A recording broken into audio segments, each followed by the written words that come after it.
Hello there. I thought that I'd show you my tag mini album. I just finished it last night and I'm quite pleased with it. So this is the front page. I'm zooming up just hoping you would see something about what it looks like. And I'm going to turn this camera around and you'll see it's quite a thick book. And there are lots of beautiful pages there. So now I'm going to lay it down and show you it page for page. It's a bit tricky, it doesn't stand by itself. So this is the first page. It just doesn't work, does it?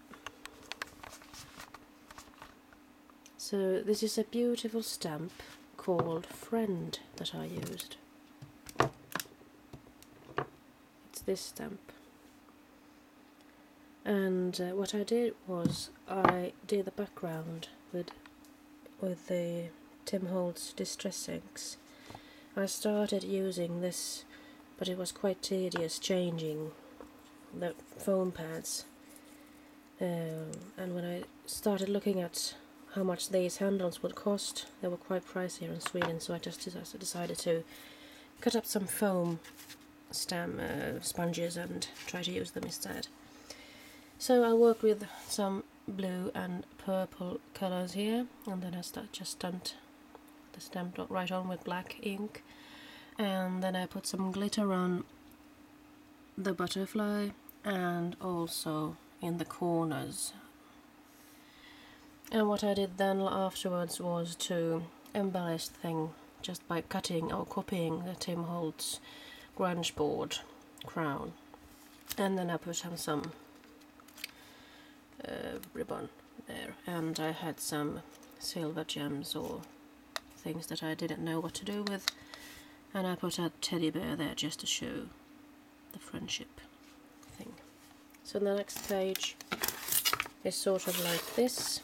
I work with the stamp again, but I used different colors, and I also added the letters M and Y to build the sentence "my friend," and I used this stamp set. It's Hero Arts, and I think the letters are quite funky. And then I added some butterflies because I've had these beads on for quite some time and I didn't know what to do with them.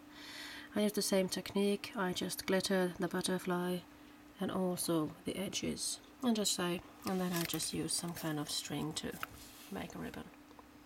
And on the left side I made a page just with the green Distress ink. It's one of my favorite colors, and I just inked it up and put a stamp on it, just to be able to put some notes if you want to. The next page is Thinking of You, and it's this stamp, and they are so lovely. And I used the same technique using very much red. I tried making this one a bit paler, but I didn't like it, so I just added up some red at the edges afterwards.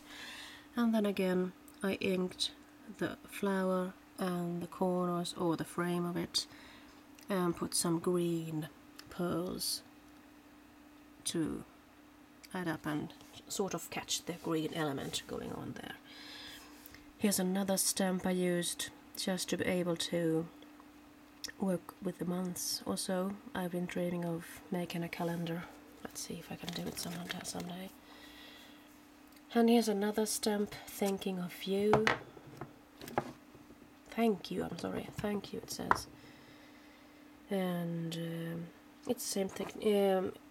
I did a little bit different technique this time actually. I put some of the Distress Inks on a craft sheet and then spray some water on it and then dipped the paper right on it and let it bathe and dry in between, and then I put a stamp on it and did the same routine as ever.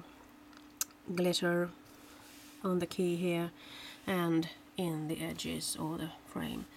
I put a smaller crown this time and also copied Tim Holtz's grunge board. I'm not sure what you call it in English, and I just glued it on and put some brad pearls on it.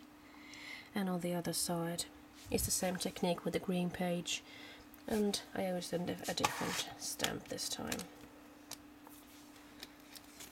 And let's see, this is one of my favorite stamps. I love Halloween, and this time I have these beautiful pumpkins. And this is the stamp I used. Pumpkins in Moonlight it's called. And I just didn't know how to do and what to write on it, so I just used these letters again. And I wrote fall, because this is fall time and I liked it. And then I added some pearls there, or what you call them. And here's another stamp, so you can put some journaling in there. And finally we come to the Halloween tag. And I used these stamps as well as the bat from the mini stamps. And I duplicated the bats, and then I added up some Tim Holtz's grunge board skulls, but I copied them and just cut them and painted them. And on this side there's another stamp with some more journaling. And to close the book off, I put a big warning, this is my book, a big skull, and then I put a rub-on made by. So it was quite fun to do. I tried to close this book with the binder tool, but it just got too thick. I didn't have wires big enough, so I had to use some rings that I had from another book. And so I'm quite pleased with it. Please don't hesitate to give your opinion on it and what you think, and if you need more instructions I'll be happy to show them for you. Bye bye.